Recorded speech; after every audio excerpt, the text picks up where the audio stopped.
everybody. This is Dental Discourse number 5. My name is Jon-Michael. Hector Babylonia. And we're going to take things a little bit different route today. Just want to switch it up, see what happens. We'll just run with it. Basically, today there's no guests. It's just us. We're going to be doing a little segment, a shorter video. Typically we have the long videos, but today we just decided to pump one out. Let's see what happens. And then, we'll hear feedback about it and decide what we want to do from there. Most likely, we're going to keep the interviews to hour long. And then we might just throw out these shorter clips and just on specific topics. Yeah. So today we're going to talk about Occlusal Surface. And just, again, we're not experts on this. We're still students, but we just want to put out our knowledge about it, something that other students can probably look into. And we'll just go from there. So I know, we'll just jump right into it. I know you said earlier you were looking at some stuff about just the different type of technology that they have today and how much it's changed. Because if you think about it, it's pretty crazy. The origin of dentistry, they didn't have any of these machines that scan, and especially we're talking about occlusal surface. It's there's no way to really measure that other than taking a mold or something like that and just seeing how it physically bites down or physically articulates. But there's, you were saying, I'll let you get into that because you're the one who brought it up. Yeah, even then, the method that you were talking about now with the molds, that's pretty, before we have all of this modern day technology, the molds thing was pretty inaccurate because you don't have into account really the way that the muscles on the teeth actually close, the pressure that the muscles are actually making. I think the pressure is probably the biggest thing. 100% the pressure. Because it's not so much the physical where it hits, as how hard it's hitting in certain areas, which is really important. When it comes to veneers and when it comes to implants, and really any kind of dental work that's changing the surface of the tooth, that's one of the big thing that you need to pay attention to is the way it articulates with the bottom arch or the top arch. Just both of them in general. And while I was working with Dr. Huzam over the summer, he talked about how the mouth really is it's a machine. There's so many different parts with the muscles, with the teeth, just in everything, how they interact together. You can come in at any angle. When you bite down, it can come in from straight up and down, or side to side, or any kind of motion. If the articulate surface or the articulating surface of the teeth, if they're not lined up in the right way, it's so easy to chip a tooth or to break a tooth, and especially when it comes to like I said, veneers and implants, because those aren't the material that your teeth are made of.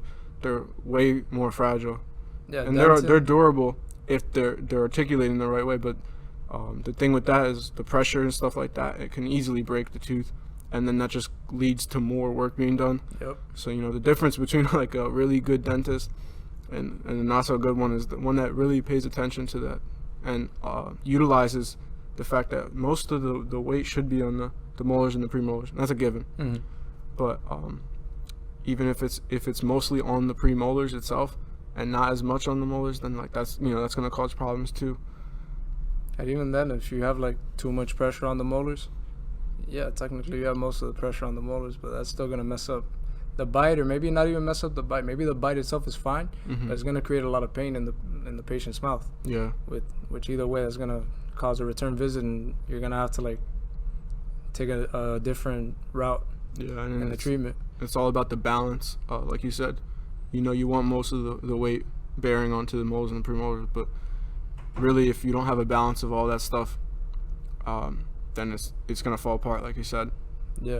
And then what you were talking about, the coming from the origin of dentistry is crazy. I mean, we've mentioned this all the time, but really even whenever I go shadowing, they always mention the how much better dentistry is now because of the technology. Back then, dentists weren't even dentists; they were barbers. You would go to the barber to take out a tooth if you had a toothache. I mean, that was really all there was. It wasn't. And today, you have preventative dentistry is really the main approach. Is preventing the problem before it happens. Where it used to just be, you have a problem and that's why you're going to the dentist. It's not that you're trying to prevent any problem. It's that now that you have a problem, it's how can we solve it? So like you said, they didn't really need to be as qualified as they do today, because what are you gonna do? You go, you take a tooth out. That's you, you go home. Done deal. That's it. All right, you get to go maybe. But like you said today, it's so much more involved, and there's so many micromanaging everything, because one small thing that's off can really mess up the rest of the mouth and can really cause a lot of problems that you're going to need to get work done in the future. And there are a lot of like continuing education courses that you could take as a dentist, or I know like some even undergrads or dental students will go and take these courses. CE courses? To the CE, the continuing education courses. Because when I went in the summer to Dr. Appa and Dr. Rosenthal's, they hosted at NYU for veneers. I went because my mom works with them and coordinating the events that they have. But I saw there was actually a dental student from Rutgers. He's a 4th year, so he was almost done. But even as young as that, like going and learning about that stuff is really essential to being a successful dentist. I don't know if anybody knows Dr. Dean, anybody listening. Dr. Dean in New York, he also works with NYU and doing continuing education with the occlusal surface, and just really, learning about that as a dentist, like ongoing, is important to keeping up with your future. Bro, so I was just reading up right now, and then it says, look at that. It says the bite force devices date back as far as 1681, which was like the first one ever made, and that it was called nathodynamometer. Okay. Yeah. And then it says that it attached weights on a cord that passed over molar teeth and the mandible in an open position. And then the patients were asked to close the jaw, and up to 200 kilograms of weight was raised by the subject. So I guess they would like attach weights to your jaw, and then you would have to lift your neck or something. But that's like your jaw force, correct? Like, but what would they make you max out? Like you're doing reps? Yeah, I mean, that's kind of crazy. makes sense. They attach hanging weights to see your the jaws, and maximum then force. see how much weight your jaw can pull, and then by there kind of see more or less. But even that's like it that's sounds so impractical, like if you're barbaric. if you're going to the dentist today, Can you imagine walking into the dentist and seeing somebody with like dumbbells attached to their jaws? You'd be, what the hell is going on here? Yeah, and like that just shows you right there how far it's come. Yeah, they can take a machine. All right, I'm gonna head up. Scan, and then it tells you way more information than that can right there. Yeah, no, for sure. It says that nowadays there's a lot more sensitive electronic devices that are used to find the bite force, and then so they have like. And what's the source on this? This is ncbi.gov. Okay. What does that even stand for? This is a Journal of Clinical and Diagnostic Research. So, pretty reputable. Let's hope, right? So, so now they have different load cells. So, force transducers, which is like the devices that would measure the pressure being applied in the mouth.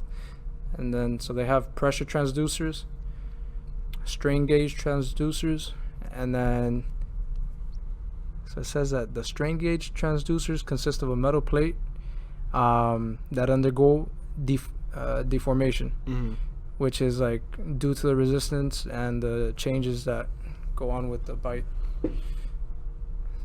So yeah, this one's like electric, run with electricity. I mean, yeah.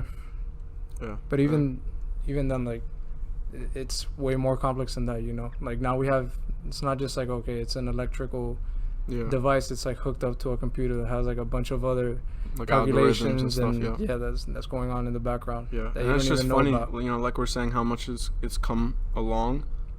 One machine back then can't even, or like one like method back then couldn't even tell you a fraction of the information and the useful information that can be going into making, like if you're making veneers or making implants, like the information that is like preventative again down the line of preventing a problem.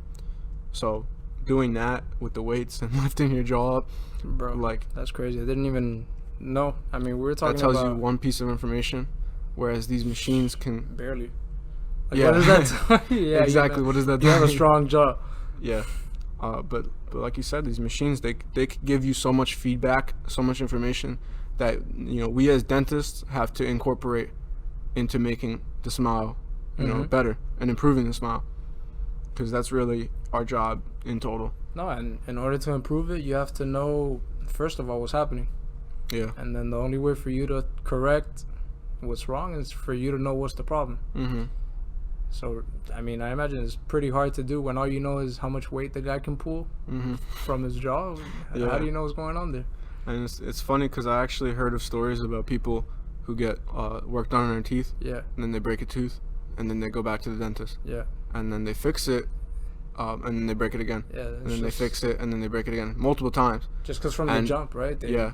But if that dentist were to sit back and say, why is it breaking, instead of let me fix the break, you eliminate the need to come back over and over and over again. And it sucks for that patient, because in the end, the patient is the one spending the money. Yeah. And they don't know any better. But we as dentists need to be able to step up and determine the problem and prevent that from reoccurring. Because that's the difference between a good dentist and a not so good dentist is being able to analyze that and all the information and tools that you have, and really going to the root of the problem and stopping it from happening altogether.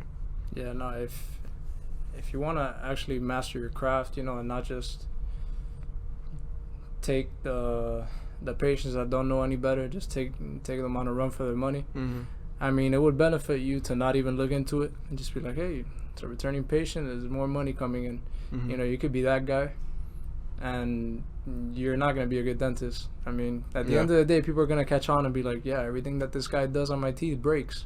Yeah. And everything is a half-assed job, you get me? Like, I go to this guy, and then he's a way better dentist. I only have to go in there once, and everything comes out perfect. Yeah, and then you get your checkup every 6 months, every year, and then you're like that. Yeah, and that's what really makes a good dentist. And I guess patients won't really realize that until they experience somebody that can do that. Exactly. They don't realize. And that's realize the thing that sucks. You know, like we said, they have to go back. Yeah. But you know, once you find a dentist that's really, and it shows you that those people really care about their field and the passion that they have for their profession. Yeah, exactly. Because it's like you could be a teacher. It's like the same concept.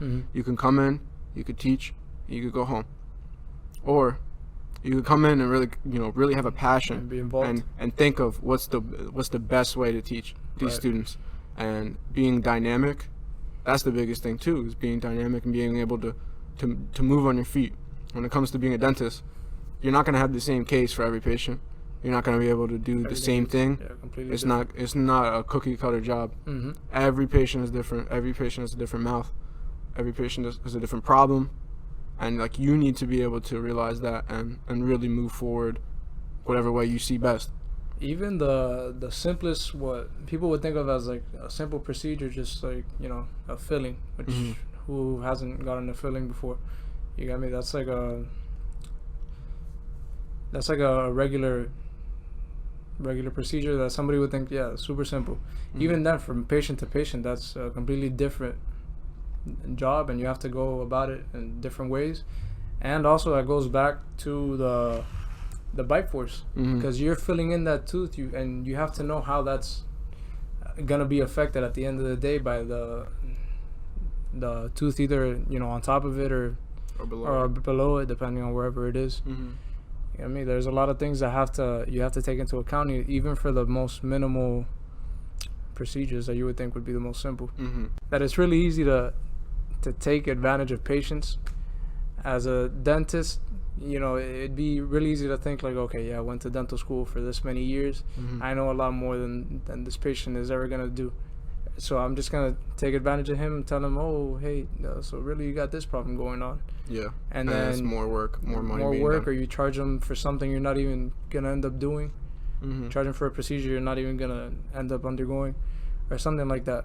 I mean, it might work out, but your patients aren't stupid either. You got me? Eventually they'll catch on, and if they don't tell you anything, they'll still go back to their house and be like, you know, screw that guy. Yeah. He's taking advantage of me. I'm gonna go to somebody else who actually like cares about what they're doing, and they can, even if they don't know anything about dentistry, you can sense professionalism and somebody that cares about their profession. I think that especially in recent years, that's something that has been like being fixed, because there's so many dentists today that are really good at their job, and there's also a lot that aren't so good at their job. And a patient may not know initially because they don't have that degree in dentistry. They don't have that experience to know what they need and what they don't need. But like you said, they're going to catch on eventually, and they're going to go to somebody who's actually going to help them in what they need to do. And also now with the internet, they can look it up themselves. And even, you know, just like the reviews, which is so important when you're picking up like a doctor, whether if it's in dentistry or a surgeon or anything, you want to see, okay, what feedback do his prior patients have. And if you see like, this guy's really professional, everything he does, it's like a perfectionist. He doesn't stop until he has everything right. Or then you see other reviews that's like, I've gone to this guy and every time he changes my crown, it breaks within 2 weeks. And then you see various people that have had that same complaint. You're like, damn, this guy probably sucks. And you're not going to want to go to him. You're not going to go. Or, you know, if you're on the other end, you're the person writing that review because you've had such a bad experience. You're going to go to another dentist, and you're also going to tarnish the name of that dentist, which honestly he deserves it, because if he's being that type of dentist that doesn't care about what he's doing to his patients, then, I mean... No, I completely feel you. You signed up for the wrong job. And that's another thing that, like, what you brought up kind of remind me of is, like, really explaining to the patient what's wrong instead of just telling them you need this. Because there are times where they may need something, but if they can't understand that justification, either they're not going to want to get it done, or they're going to, again, think you're ripping them off. But if you have the ability to explain to them why they need it and showing them, which with the tools that we have today, with being able to like scan and visualize and, you know, project it up onto a wall or onto a TV screen, like you can show them exactly where the problem is, what they need done, and how you're going to do it. But if you can't do that, there is going to be some distrust with the patient and the dentist, and it's like you need to, as a dentist, bridge that gap. I feel like a lot of patients that go into the dental office have the same mentality as like when you're going to the mechanic, that you're like, all right, so I know all I have is a pop tire or something, and then they end up telling you, all right, you got to change your transmission, the alternator, the whole engine's messed up, you got to change the whole car, $8,000. And then you go to another mechanic that's like, bro, all you had to do was change your tire. Or just something minor that's gonna fix everything. And that's really one of the most important aspects about being a dentist, is just being able to, that patient communication, and being transparent and solving that altogether. So the most important thing, I think, is honesty, professionalism, and perfectionism in everything you do. Absolutely. All right, and on that note, I think I'm going to wrap this short little segment up. This is Dental Discourse 5 again, and this topic was occlusal surface, and really just ethics in general when it comes to being a dentist. So let us know what you think about these little segments, if we should do it more often, or if you like the long segments better. Just let us know, give us some feedback, like, comment, subscribe, all that's good stuff. And we'll catch you guys next time. Thank you, everybody.